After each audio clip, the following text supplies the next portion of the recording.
오늘의 말씀입니다. 요한복음 3장 16절 말씀입니다.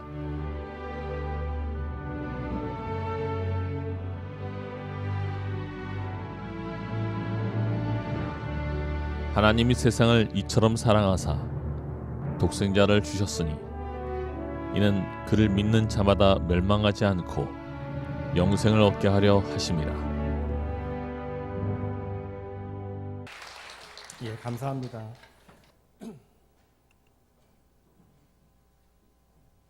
오늘 성가대 많이 바쁘셨겠네요. 예. 한국말로 노래하는 것도 어려운데 영어까지 외우시고 율동 준비하시고 감사합니다. 오늘 이 자리에 함께 하신 여러분 모두를 주님의 이름으로 마음 다해 환영합니다. 오늘 특별히 낙원교회에 초대받아 방문해 주신 분들 다시 한번 감사드리고요. 오늘 이 만남이 그저 의미 없게 스쳐 지나가는 한 번의 만남이 아니라 진정 여러분의 인생에 의미 있고 특별한 만남 되어지길 주님의 이름으로 축복합니다. 하늘이 참 높고 깊어진 만큼 가을도 그만큼 깊어졌습니다. 오늘도 보니까 기침하시는 분들 많으시던데요.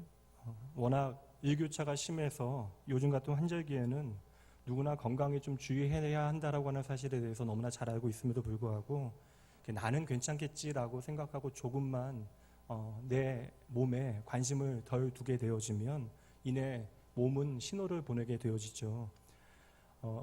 며칠 전에 목회자 모임을 마치고 저녁에 집으로 돌아오는데 목이 좀 간질간질했습니다. 너무 건강하니까요. 자고 나면 괜찮겠지 하고 대수롭지 않게 생각하고 잠자리에 들었는데 다음날 일어나게 되어지니 이렇게 목에서 소리가 전혀 나지 않는 것입니다. 그때서야 아차 싶어서 병원으로 빨리 달려가서 선생님한테 약 좀 세게 지어다시라고 이야기하는 후에 병원에서 이제 주사까지 맞고 치료실에서 이제 주사를 맞기 위해서 대기하고 있는데 문득 탈무드의 격언 하나가 생각이 나더라고요. 기적이란 하늘을 날거나 바다 위를 걸어 다니는 것이 아니라 오늘 두 발로 땅에서 걷는 그것이다. 너무나 당연한 말인데도 내가 건강하게 내 자신을 바라보게 되어질 때는 무심코 넘기게 되어지는 말이 되어지죠. 내가 내 자신에 대해서 너무나 신뢰하고 내 건강을 믿고 건강을 제대로 관리하지 못하는 것은 분명 나의 잘못이지만 그럼에도 불구하고 우리의 삶에 때때로 찾아오는 병은요, 어찌 보면 하나님께서 우리의 삶에 베푸시는 허락하시는 은혜이며 축복일 수도 있다라는 생각도 해봤습니다. 우리의 몸을 조금 아프게 하는 그러한 병은요, 어찌 보면 내 몸이 우리를 향해서 보내는 SOS 신호와 같은 것이죠. 몸을 제대로 관리하지 않고 함부로 다루다가는 큰 코 다칠 수 있으니 언제나 취급주의해야 한다라고 하는 것을 우리에게 말해주는, 잠시 멈추어 서서 쉬라고 하는 신호가 되어지는 것입니다. 요즘은 일교차가 워낙 차이가 나서 면역력이 떨어져서 각종 환절기 질환에 걸리기 쉬운 때입니다. 따뜻한 옷 입으시고요. 또 적당한 운동도 하시고 또 가을철에는 섬유질도 풍부한 음식들 많이 챙겨 드셔서 건강관리 잘 하셔야 합니다. 가을 건강은요, 겨울을 대비하기 위해서 아주 중요합니다. 건강도 건강을 잃어버리게 되어질 때 그 소중함에 대하여 깊이 생각하게 되어지는 바와 같이 우리의 삶의 진짜 행복이 무엇인가에 대해서 진지하게 되돌아보게 되어지는 때는 내 삶에 당연하게 여겨졌던 것들이 당연하지 않음을 깨닫게 되어지는 순간입니다. 아침마다 내가 행복한 기분으로 일어나서 건강하게 하루를 일하고 사랑하는 가족들과 웃으며 식사하는 것, 이야기하는 것, 또 내 사랑하는 사람과 산책할 수 있는 것, 이렇게 지극히 소소한 일상들이 우리의 삶의 진짜 행복이라고 하는 사실에 대해서는 모두가 다들 알고 있는데 막상 그 소소한 일상이 나의 가장 소중한 행복이라고 하는 사실을 우리가 절감하게 되는 때는 그것이 너무나 늦어버리는 때가 되어질 때가 또 많이 있는 것이죠. 많은 사람들은 여전히 내가 하늘을 날거나 물 위를 걷는 기적만 바랄 뿐 내가 건강히 내 두 발로 이 세상을 걷는 것이 얼마나 감사한 일인지를 잊고 살아가는 것입니다. 그러나 여러분, 결코 그렇지 않습니다. 우리의 삶에 생각해 보면 당연한 것은 하나도 없습니다. 오늘 이 시간에는 너무나 뻔한 말이지만 우리의 인생에 있어서 너무나 중요한 단어 하나를 함께 생각해 볼까 합니다. 오늘 제가 여러분과 함께 나눌 그 단어는요, 바로 사랑입니다. 어떠세요? 사랑이라고 하는 단어를 들으시면 여러분의 마음에는 어떠한 생각이 드십니까? 그 언젠가 나도, 아니 이 땅의 모든 사람들의 가슴이 그 사랑이라고 하는 단어에 설렜던 적이 있습니다. 그러나 이내 그 사랑이 절대적일 수 없다라고 하는 사실을 깨닫게 되어지는 순간 우리는 말하죠. 사랑이라고 하는 말은 너무나 흔하고 또 뻔하다. 그만큼 우리의 일상과 삶 가운데 사랑이라고 하는 단어가 너무 흔하게 사용되어져서 그 의미가 너무나 가볍게 퇴색되어진 것은 아닐까 생각해 볼 수도 있지만, 실상은 우리가 그 단어를 우리의 삶에 너무나 많이 사용하여서 가벼워진 것이 아니라 우리의 삶 가운데 우리가 말하는 것만큼 그러한 진정한 의미의 깊은 사랑을 발견한 적이 없기 때문에 그 사랑의 의미가 많이 퇴색된 것은 아닐까 생각해 봅니다. 그럼에도 불구하고 우리가 조금만 우리의 삶을 돌이켜 생각을 해보면요, 사랑이라고 하는 것은 내게 다가오는 모양이 어떠한 모양이건 오늘 나를 살아가게 만드는 힘이 되어집니다. 저에게는 40년이 다 되어가는 기억이지만 분명한 기억 하나가 있습니다. 이제는 세상을 떠나신 제 외조모에 대한 기억인데요. 제가 유치원에 다닐 때쯤이었던 것 같아요. 한 4, 5살, 6살 정도 되던 때였던 것 같은데, 그 외할머니께서 그 당시에 광명시에 사셨습니다. 그때에 할머니 집에 어머니와 함께 방문을 했는데, 할머니께서 장롱문을 여시고 검은 봉지 하나를 꺼내서 저에게 풀어서 주셨는데요. 그 안에는 검게 너무나 익어버린 바나나 하나가 들어 있었습니다. 요즘 바나나라고 하는 것이 그만큼 가치 있게 우리에게 여겨지지 않지만 당시에 바나나라고 하는 것은 우리가 흔하게 먹지 못하는 음식이었잖아요.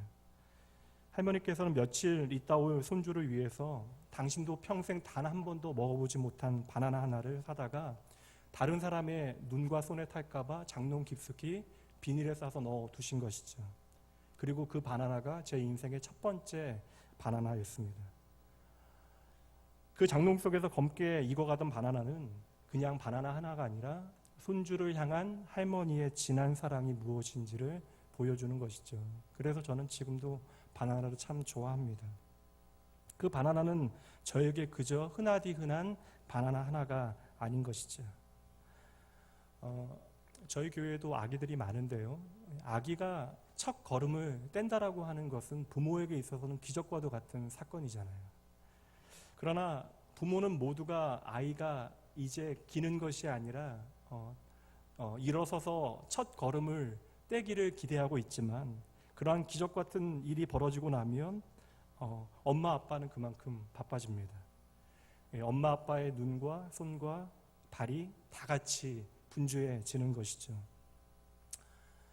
인터넷에서 찾은 사진인데 3살짜리 남자아이와 어머니가 외출한 사진 한 장이에요.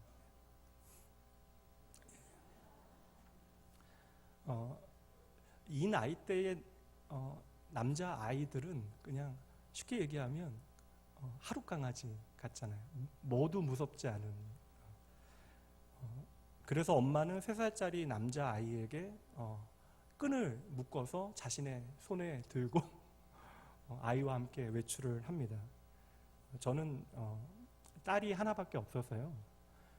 딸아이가 어릴 때는 무던했거든요. 그러니까 지금은 사춘기를 막 지나가고 있는 때라 이렇게 무던하지만은 않지만, 당시에는 너무나 무던해서 저는 이 광경 보고 좀 놀라긴 했습니다. 어떻게 아이를 끈으로 묶어서 이렇게 끌고 다니나라는 생각을 했는데, 교회 안에 있는 남자아이들 좀 보니까요, 충분히 공감이 갑니다. 묶어놔야 돼요. 이 끈은 2가지 기능을 합니다. 첫 번째는 기능적으로 잡아 당기는 일을 하죠.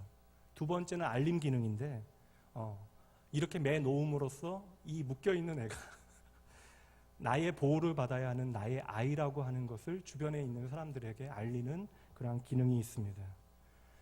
그러다 아이가 말썽 부리게 되죠. 그리고 이내 아이가 위험해지면 부모는 그 끈을 잡아 당깁니다.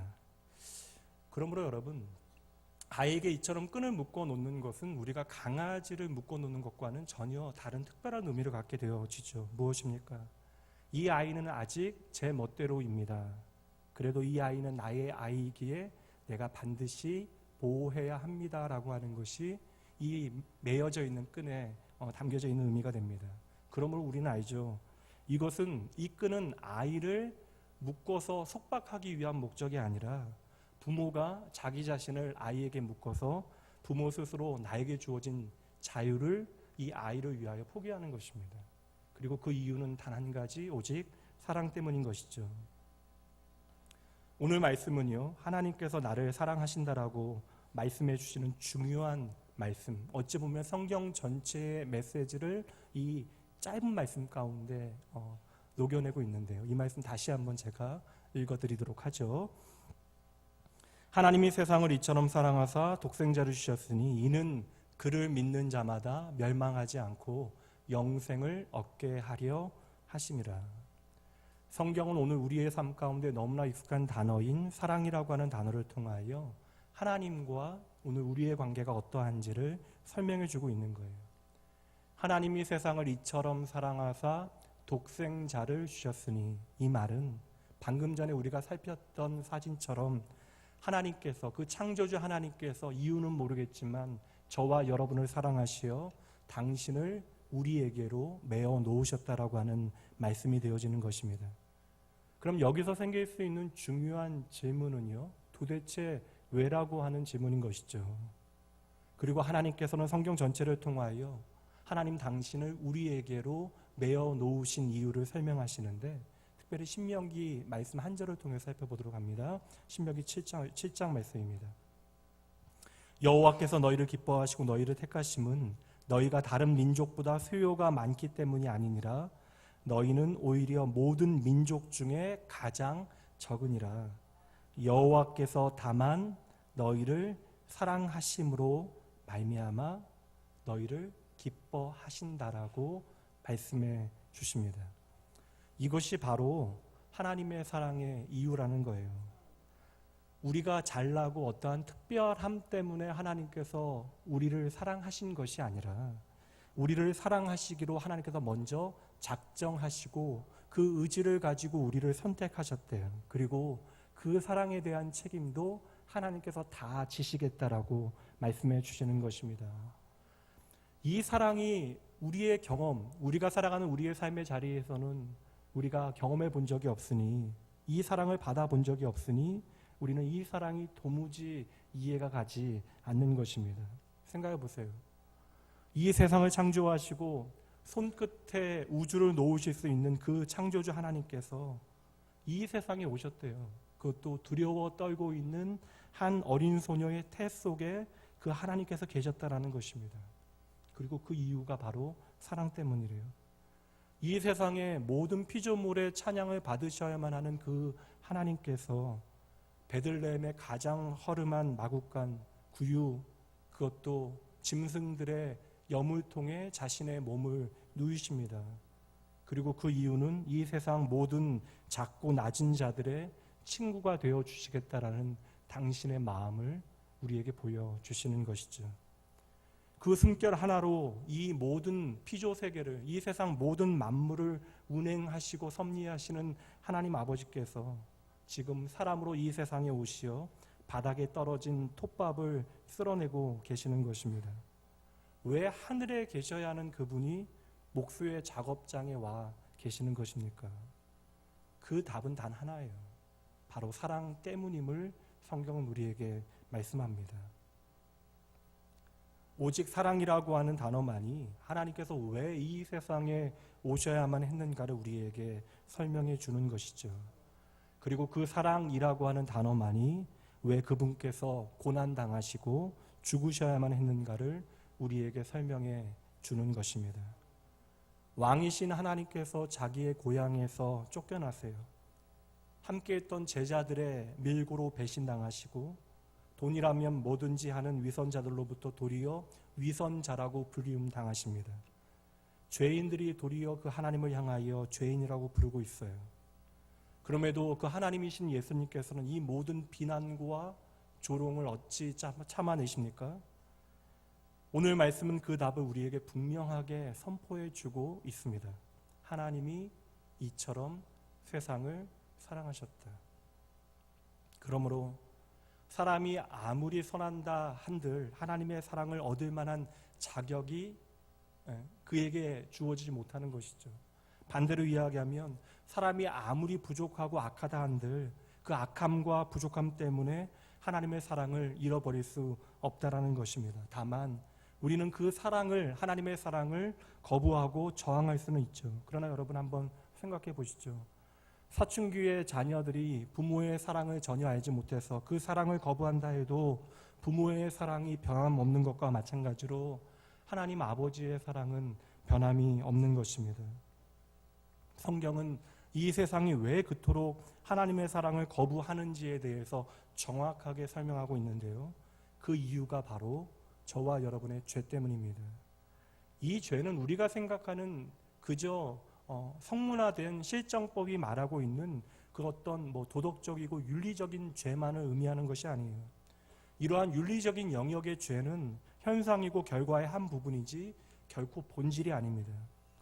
성경이 말하고 있는 죄의 본질은 바로 하나님을 거부하고 그 생명을 떠나간 인간의 비극이 바로 죄의 본질입니다.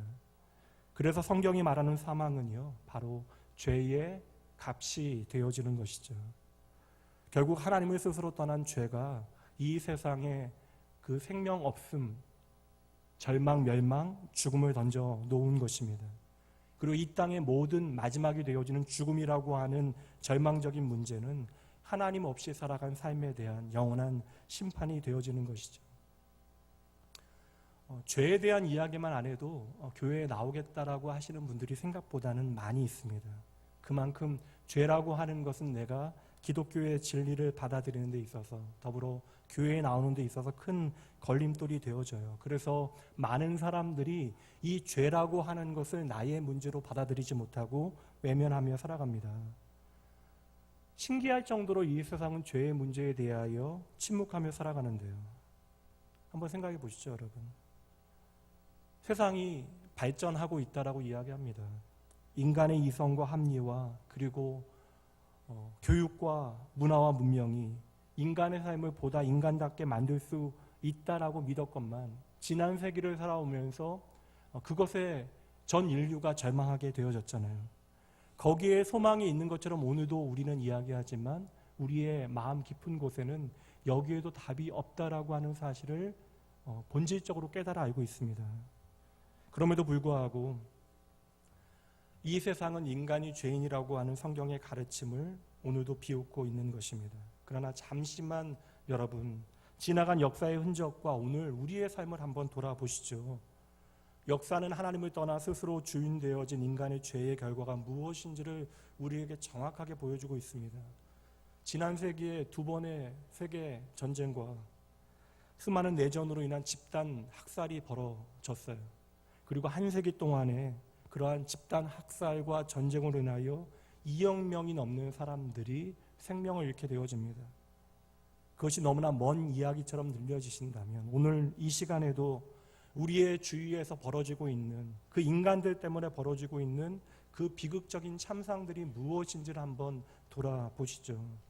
그럼에도 우리는 이야기합니다. 인간의 이성과 인간의 양심을 신뢰한다라고 교육과 그 어떤 문명의 가능성을 우리는 믿겠노라 이야기합니다. 그러나 이미 우리는 알고 있죠. 교육이라고 하는 것, 문명이라고 하는 것, 과학기술의 발전이라고 하는 것이 인간의 삶을 보다 편리하게 만들고 좀 더 고상하게 포장해낼 수는 있지만 인간의 야만성이 교육과 문명을 통하여 완전히 사라질 수 없다라는 사실을 우리는 날마다 목도하며 살아갑니다. 어찌 보면요, 오늘날 인간의 야만성은 그 교육과 문명이라고 하는 것을 통해서 더 교묘하고 참혹한 형태로 나타나고 있는 것이죠. 그러니 여러분, 그 허울 좋은 모든 포장들과 상관없이 인간들에게는 오늘도 해결되어지지 않은 본능적인 죄의 문제와 그 결과로 이 땅에 가득한 비극들을 눈으로 확인하며 살아가는 거예요.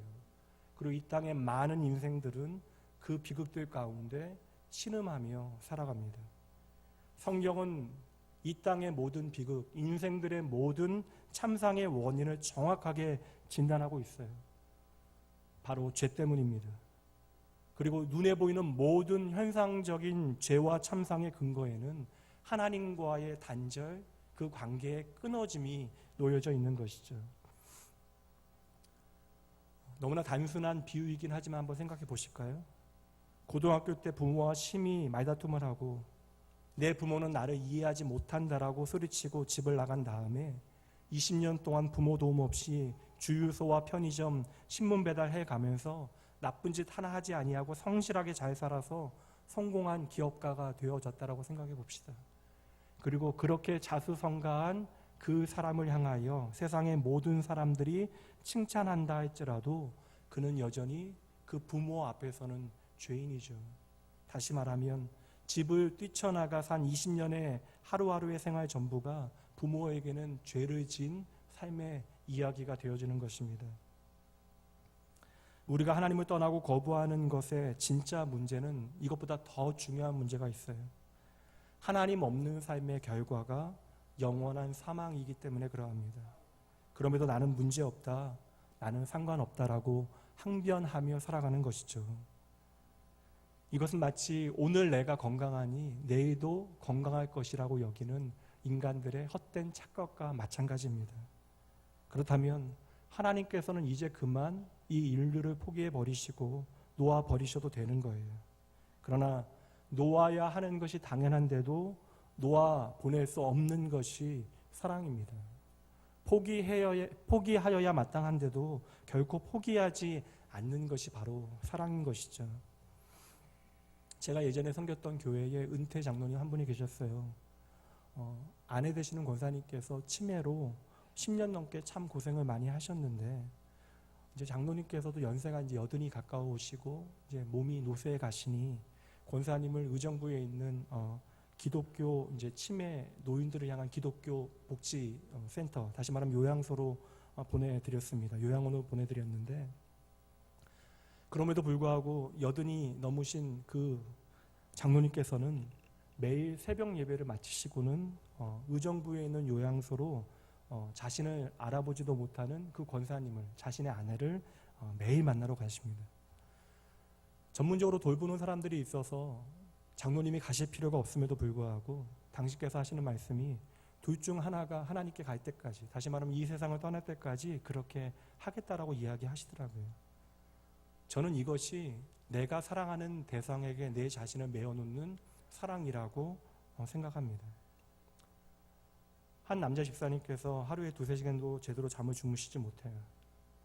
고등학생이었던 아들이 잠시 안 좋은 친구들과 사귈 그때에 술을 마시고 오토바이를 운전하다가 크게 사고가 나서 전신마비가 되어졌기 때문입니다. 자신의 몸을 스스로 움직이지 못하는 아들의 혈액순환을 위하여 하루에도 몇 번씩 아들의 팔다리를 주물러 줘야 되고 그 몸을 돌려 주어야 하는 것이죠. 낮에는 어머니가 그 일을 하고요, 밤에는 아버지가 그 일을 대신합니다. 그렇게 하루 종일 피곤하게 일을 하고 밤에 집에 돌아와서는 아들 곁에서 쪽잠을 자며 밤을 지새운 아버지는 또 다음 날이 되어지면 일을 하기 위해서 나가야 하는 것이죠. 이것이 내 사랑하는 대상에게 나를 메어놓는 사랑입니다. 여러분, 수십 년 동안 변함없이 계속되어질 수 있는 사랑, 어찌 보면 인간의 가장 기본적인 욕구가 되어지는 잠조차 마다하는 사랑, 이것은 여러분 어떠한 말이나 논리나 이성으로 설명할 만한 성질의 것이 아니잖아요. 저는 이것이 하나님의 형상대로 창조되어진 우리가 하나님을 닮아 있는 사랑의 한 부분이라고 생각을 합니다. 그리고 이러한 사랑이 우리 가운데 있기 때문에 그럼에도 불구하고 이 세상이 오늘도 유지되어지고 있는 것이죠. 우리는 누구도요, 하나님을 먼저 사랑한 적이 없습니다. 하나님께서 먼저 우리를 사랑하시어 우리에게 찾아오신 것이죠. 사랑이라고 하는 것의 성질을 우리는 잘 알고 있잖아요. 사랑은 혼자 할 수 없는 거예요. 누가 먼저 시작할 수는 있으나 사랑은 함께 하여야 하는 것입니다. 그런데 그 사랑이 끊임없이 거부되어짐에도 불구하고 계속되어지는 사랑이 성경이 보여주는 하나님의 사랑인 것이죠. 우리는 그렇게 하나님을 거부하고 하나님을 사랑하지 않았음에도 불구하고 어떠한 조건 없이 끝없이 영원히 우리를 사랑하는 것이 하나님의 사랑이에요. 그러게 이 사랑은 우리가 우리의 의지로 책임지는 사랑이 아니라 말씀대로 하나님께서 이처럼 세상을 사랑하시어 끝까지 영원히 책임지시는 사랑이 되어지는 것이고, 이것이 바로 기독교의 예수 그리스도의 십자가가 우리에게 보여주는 진리가 되어지는 것입니다. 그러므로 우리가 믿는 십자가는요, 죽음의 이야기가 아니라 그 죽음의 자리에서 새롭게 피어나는 생명의 이야기가 되어지는 것입니다. 오늘 좀 남들보다 나은 여건에 있다 한들 하루하루를 살아가는 우리의 삶이 언제나 편안할 수는 없죠. 그렇게 힘겨운 하루의 일상을 살아가는 여러분들에게 저는 그 어떤 따뜻한 위로와 격려의 말을 나누기 위하여 이 자리에 서 있는 것이 아니라 이 사랑이 여러분들에게 전하고자 하는 그 진리를 나누고자 하는 것입니다. 우리는 이 시간에도 그 사랑을 거부할 수 있어요. 오늘 나에게는 자신 전부를 주는 이러한 사랑이 필요 없다라고 외면할 수도 있습니다. 그러나 우리가 그러한 말을 하는 순간에도, 그러한 생각이 우리의 마음 가득히 채워있는 이 순간에도 우리는 그 사랑 때문에 오늘 이 자리에 있는 것이에요. 세상은 기독교를 어떠한 종교의 틀 가운데 이해하려고 합니다. 맞아요, 여러분. 기독교도 어떠한 종교적인 형식과 틀을 가지고 있는 것은 사실입니다. 그러나 우리가 예수를 나의 생명으로 만나게 되어진 사람들은 기독교가 종교가 아님을 깨닫게 되어져요. 교회에 다닌다, 그리고 기독교를 믿는다라고 하는 사람들은 다른 것이 아닙니다. 예수를 만난 사람들이에요. 더 정확하게 말씀드리면 예수의 사랑이 무엇인지를 만난 사람들이 바로 그리스도인들입니다. 나 하나를 향한 창조주 하나님의 사랑을 예수 그리스도의 십자가에서 발견한 사람, 결코 부정할 수 없는 사랑의 증거를 예수 그리스도를 통하여 만난 사람들이 오늘 이 자리에서 하나님을 예배하고 있는 것이죠. 그래서 우리는 이 하나님의 사랑을 은혜라고 하는 두 글자에 담아내는 거예요. 이 은혜라고 하는 것은 그 어떤 언어로도 담아낼 수 없지만 우리의 삶을 향하여 너무나 구체적입니다. 그러니 사랑하는 여러분, 오늘 한 사람의 삶의 자리에 찾아오시어 그 인생을 기억고 살려내시는 하나님의 은혜가 보여주는 그 십자가의 사랑이 무엇인지를 여러분 보셔야 합니다. 그리고 오늘 여러분이 이 자리에 계시다라고 하는 것이 하나님의 은혜의 섭리가 여러분을 향하고 있다라는 증거라고 저는 확신합니다. 그러면 이 시간 우리가 가장 먼저 해야 하는 일은 예수 그리스도를 만나고자 하는 마음을 갖는 것이에요.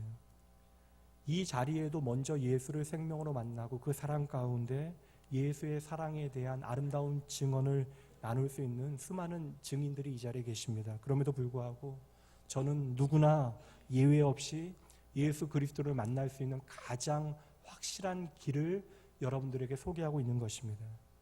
그것은 바로 하나님의 말씀인 성경에 기록되어져 있는, 단지 하나님이 어떠한 분이신가를 증명해내는 것에서 그치는 것이 아니라 오늘 이 자리에 있는 여러분 모두를 향하신 하나님 아버지의 마음을 보여주고 있는 이 말씀을 통해서 여러분들의 인생의 새로운 시작을 다시금 시작해내시면 되는 거예요. 이 말씀이 바로 오늘 우리가 함께 읽은 말씀입니다. 제가 다시 한번 읽어드립니다. 하나님이 세상을 이처럼 사랑하사 독생자를 주셨으니 이는 그를 믿는 자마다 멸망하지 않고 영생을 얻게 하려 하심이라. 하나님이 그 아들을 세상에 보내신 것은 세상을 심판하려 하심이 아니요 그로 말미암아 세상이 구원을 받게 하려 하심이라. 하나님이 저와 여러분을 사랑하신대요. 말씀드린 대로 하나님께서 자기 자신을 기꺼이 저와 여러분을 위하여 메어 놓으신 것입니다. 그러므로 오늘 이 자리는 그저 준비되어져 있는 자리가 아니에요. 하나님께서 저와 여러분을 위하여 준비하신 자리입니다. 오늘 우리는 남들에 비해서 꽤 그럴싸한 삶을 살아가고 있다라고 여겨질 수도 있어요. 또 어떤 분들은 내 인생의 가장 소중한 무언가가 결핍되어져서 인생에 찢어버리고 싶은 어떠한 인생의 한 페이지를 오늘 가지고 계시는 분들도 계실 것입니다. 그러나 여러분, 내가 오늘 꽤 괜찮은 인생처럼 여겨지건 아니면 내가 인생의 가장 깊은 밑바닥에 있는 것처럼 여겨지는 때이건 간에 하나님께서는 오늘도 그곳에서 저와 여러분을 기다리고 계십니다. 잘 보셔야 돼요. 오늘 내가 얻어낸 것, 반대로 내가 잃어버린 것, 오늘 내가 처해 있는 상황이 나의 진짜 문제가 아닙니다. 우리 안에서 참된 기쁨을 발견하지 못하면요, 우리의 밖에서도 기쁨을 찾지 못합니다. 우리 안에서 참된 평안을 누리지 못하면요, 내 밖에서도 그 평안을 누리지 못하는 것이죠. 그러니 여러분, 밖에서 주어진 모든 것들은 결국 내 안에서 다시 해석되어지고 시작되어지는 거예요.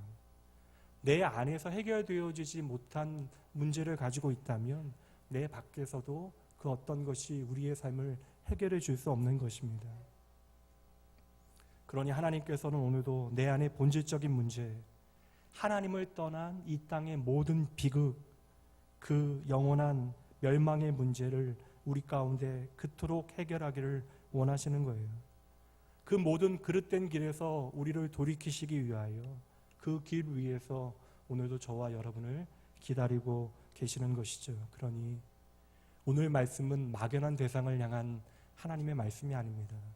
오늘 말씀은 바로 저와 여러분을 향하신, 더 정확하게는 나를 향하신 하나님의 초청인 거예요.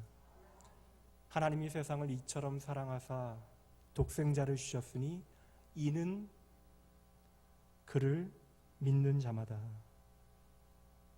우리의 삶에 많은 것을 우리가 잃을 수도 있어요.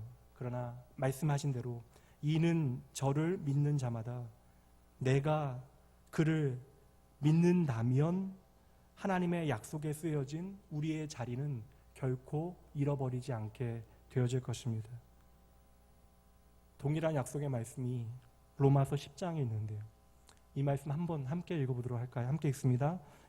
누구든지 주의 이름을 부르는 자는 구원을 받으리라. 아멘. 이 누구든지는 하나님의 놀라운 환영의 말씀이잖아요. 이 누구든지에는요, 어떠한 이유, 어떠한 환경에서라도 하나님의 초청으로부터 제외되어질 인생이 없음을 우리에게 말씀해 주는 거예요. 내가 어떠한 상황에 있건, 어떠한 삶의 이야기를 가지고 있건, 언제든지 어디든지 상관이 없다라는 것입니다. 무엇보다 여기 누구든지에는요, 오늘 이 시간 저와 여러분이 포함되어져 있는 것입니다. 잘 보세요, 여러분. 오직 한 가지예요. 다른 조건이 없습니다. 그를 믿기만 하면 돼요. 다시 말씀드립니다. 그의 사랑을 알기만 하면 되는 것입니다. 이 세상이 창조되어진 창조의 원리 가운데는 하나님을 알만한 것들이 있어요. 하나님의 마음을 비추어 낼 수 있는 것들이 있다라고 저는 확신합니다. 특별히 이 자리에 많은 분들이 자녀를 키우시는 분들이니, 자녀를 키우신 분들은 하나님의 마음을 조금이나마, 한 부분이나마 이해할 수 있을 것 같아요. 여러분, 자녀가 세상이 다 싫어 버린 바 될 정도로 큰 실수를 한다라고 해서 그 자녀와 관계를 끊으실 분이 계십니까? 자녀가 세상 모든 사람들이 싫어할 만한 실패를 경험한다라고 해서 그 자녀를 포기할 만한 부모가 어디 있겠어요? 그렇게 부모와 자녀는요, 결코 끊어질 수 없는 생물학적인 연결로 진하게 하나 되어져 있는 것입니다.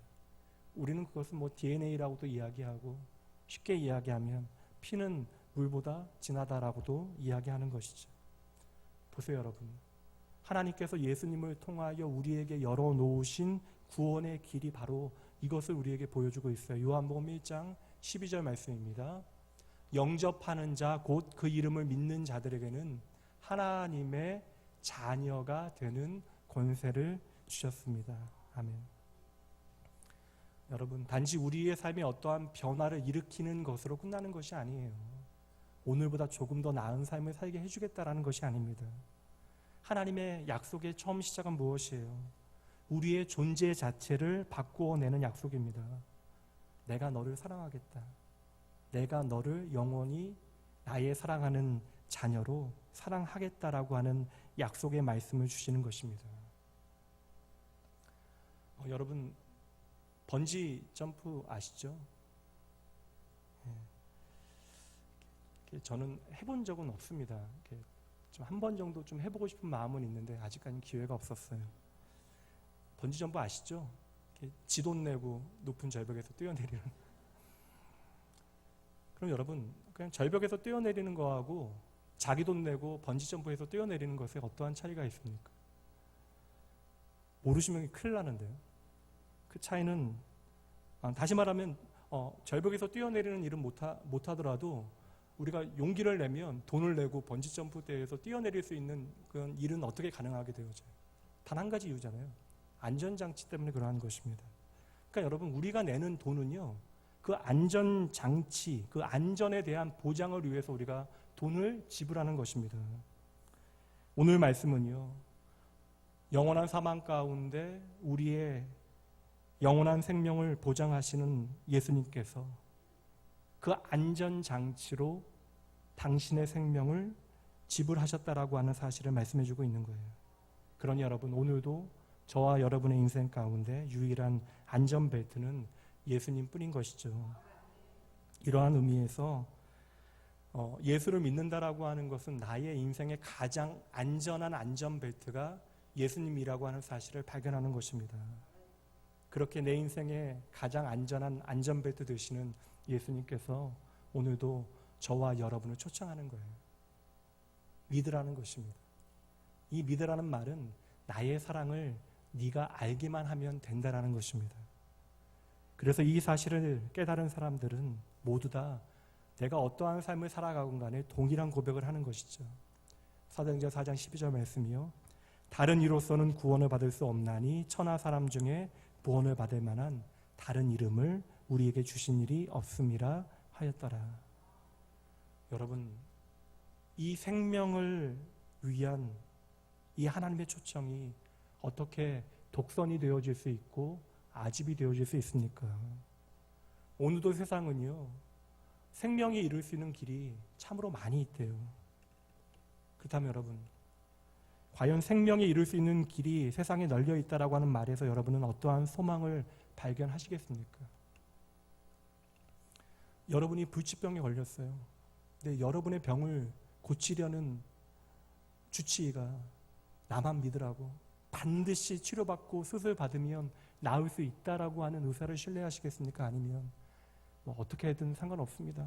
이 치료도 해보고 저 치료도 해보고 그러다 잘 되면 사는 것이고 안 되면 죽는 것이고. 생명의 문제라고요, 여러분. 오늘 여러분들이 그토록 열심히 사시는 이유가 무엇이에요? 내일을 위해서라고 이야기하지만 결국 여러분의 생명을 위하여 그렇게 열심히 사시는 건 아닙니까? 여러분이 너무나 중요한 일로 일본에 가려고 비행기표 한 장을 구해야 돼요. 그래서 급히 여행사를 찾아갔습니다.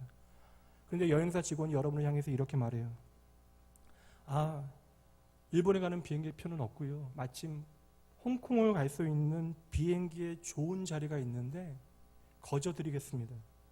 비행기도 최신식이고 기내식도 최고입니다. 게다가 마침 자리가 남았으니 좌석도 비즈니스 자리로 업그레이드 해드리겠습니다. 여러분, 아무리 좋은 조건이라 해도 반드시 일본에 가야 하는 사람은요, 결코 홍콩으로 가는 비행기에 오를 수 없는 법이에요. 실제로 이러한 일은 우리 일상 가운데 벌어지지 않습니다. 그런데도 세상은 영원한 생명의 문제에 있어서는 어느 비행기를 타도 상관없다라고 다들 이야기하고 있잖아요. 그러나 여러분, 모든 비행기가 일본을 향하지 않는 것처럼 모든 길이 다 우리의 생명 대신 하나님께로 향하는 것이 아닙니다. 그래서 하나님께서는 다시금 하나님께로 향할 수 있는 그 길을 오직 예수 그리스도를 통하여 우리에게 보여주시는 것이죠. 예수님의 십자가를 통하여 우리의 죄의 값을 치르시기 위하여 예수님께서 친히 인간으로 이 땅에 오시어 십자가에서 죽고 부활하심을 통하여 모든 하나님과의 깨어진 관계를 회복하여 놓으시고 막힌 담을 허무시고 끊어진 길을 하나님께서 손수 하나하나 고쳐 놓으신 것이죠. 그러므로 우리가 그 길 위에 올라가 그 길을 걷게 되어지는 것은 우리의 의지나 우리의 노력이나 우리의 어떤 수고를 통해서 걷게 되어지는 것이 아니라 그 모든 수고와 노력을 오직 예수님께서 다 하셨다라고 하는 사실을 믿기만 하면, 알기만 하면 되는 것입니다. 내가 결코 책임질 수 없는 내일을 책임지기 위하여 내 자신을 믿는 일들로부터 자유하시면 돼요. 그저 여러분의 시선을 하늘 아버지께로만 옮겨 놓으시면 되는 것입니다. 오늘도 하나님께서는 여러분 모두에게 초청장을 보내고 계세요. 때로는 인자한 음성으로 우리에게 속삭여 주시고, 때로는 쓰나미와 같은 큰 목소리로 우리를 향하여 소리치십니다. 때로는 장례식을 통하여 인생의 덧없음을 깨닫게 하시고, 때로는 건강한 나의 몸의 아픔을 통하여 인생의 연약함에 대하여 생각해 보게 하시는 것이죠. 하나님께서는 오늘도 세상의 모든 것들을 통하여 자신을 증거하시되, 심지어 우리의 삶의 실패와 아픔을 통해서도 당신의 마음을 우리에게 전하고 계십니다. 그리고 오늘은 특별히 이 예배를 통하여 저와 여러분을 향하신 당신의 마음을 말씀하십니다. 그것이 오늘 말씀이에요. 하나님이 세상을 이처럼 사랑하사 독생자를 주셨으니 이는 그를 믿는 자마다 멸망하지 않고 영생을 얻게 하시는 것, 이것이 바로 저와 여러분을 향하신 하나님의 유일한 마음입니다. 여전히 세상은 이 하나님의 초청에 응할 마음이 없는 사람들로 가득합니다. 여전히 끝없이 이 세상 가운데 귀를 막고 그 초청을 비웃고 있어요. 하나님의 아들을 농담거리로 여기고 그 십자가를 어리석은 것으로 치부합니다. 그리고 평생 나 좀 그만 내버려 두라라고 외치며 살아가요. 그러나 그들도 언젠가 그들의 인생의 마지막 숨을 내뱉게 되어지는 그 순간 깨닫게 되어질 것입니다. 나의 인생의 가장 큰 문제가 무엇인지를 비로소 보게 되어질 것이에요. 그것이 바로 영원한 멸망입니다. 사람들은 항변해요. 하나님이 사랑이라면 지옥이 가당키나 한 이야기냐. 그러나 여러분 보세요. 우리가 하나님을 떠나 살아가게 되어진 이 세상이 바로 이미 지옥의 그림자와 같습니다. 하나님과 단절되어져 살아가는 오늘이 하나님의 심판일 수도 있는 것입니다. 그 끝없는 두려움과 그 어떤 평안의 한 조각조차도 발견할 수 없는 곳이 바로 지옥인 것이죠. 그러니 여러분, 그 멸망의 그림자가 실체가 되어지는 날이 반드시 온다라는 거예요. 그러기에 그때까지 하나님께서는 여러분 하나하나를 향한 그 초청을 계속하시는 것입니다. 오늘 말씀은 단순해요. 하나님이 당신을 사랑하신대요. 그리고 하나님은 여러분 하나하나를 위하여 아낌없이 그의 사랑을 베풀어 주십니다. 우리가 그분을 생명으로 만나고 믿기만 하면 우리는 그의 안에서 영원한 생명을 얻고 누리게 되어진다는 거예요. 이 말씀을 믿고 그의 초청을 받아들이기만 하면 되는 것입니다. 이것은 논리로 해석할 문제가 아니라 영혼의 음성을 통하여 드러내셔야 하는 것입니다. 우리가 하나님의 음성을 듣기만 하면 하나님께서는 여러분이 사는 날 동안에 여러분과 친히 함께 하시되 여러분의 영원한 생명이 되어 주시겠대요. 사실 기독교에 대해서 모르시고 성경에 대하여 그 어떤 이해가 없으신 분들은 오늘의 이 나눔이 어떠한 의미인지 이해가 되지 않으실 수도 있습니다. 근데 여러분 상관없어요. 다 이해할 수 없어도 전혀 상관없습니다. 이 자리에 서 있는 저도 마찬가지였어요. 그러나 오늘 하나님의 그 부르심 가운데 여러분의 삶에 전환점이 이루어진다면, 오늘로부터 여러분의 삶의 새로운 시작이 시작되어진다면 그것으로 충분합니다. 그저 오늘이 마지막이라고, 내가 나를 청해준 사람의 얼굴을 봐서 할 수 있는 마지막 최선이라고 단정 짓지 마시고, 여러분 이 시간에 그냥 인간적으로 말씀드릴게요. 몇 번만 더 교회 나와보세요.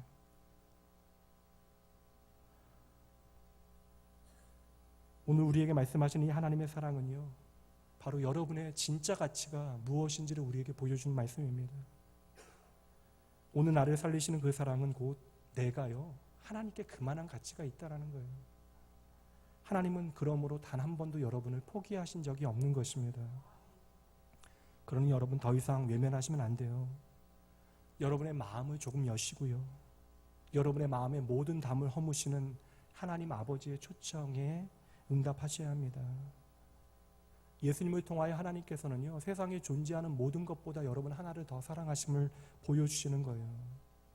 그러니 여러분, 세상이 오늘 여러분을 어떻게 평가하는가는 하나님께 전혀 중요하지 않아요. 여러분의 지난 삶이 어떠한가도 하나님께서는 전혀 중요하지 않습니다. 하나님께서는 그저 여러분의 존재만으로 충분하다라고 말씀하십니다. 그러니 여러분, 오늘 여러분이 이 자리에 계시다라는 것, 하나님께서 사랑하시는 바로 그 한 사람이 여러분인 것을 기억해내셔야 합니다. 그러므로 이제는 여러분들께서 응답하실 차례입니다. 하나님의 사랑은요, 우리의 삶에 그 어떤 소망조차 내뱉지 못하는 그 순간에도 여러분에게 언제나 변함없는 새로운 소망이 되어 주실 것이에요. 오늘 이 시간에도 저와 여러분의 인생에 가장 특별한 사랑이 우리를 향하고 있습니다. 마지막으로 말씀드립니다. 하나님의 그 특별한 사랑이 여러분을 이처럼 끝까지 영원히 사랑하십니다. 이 시간 그 하나님의 사랑에 대해서 함께 찬양해 봅니다. 찬양 모르시는 분은 가사를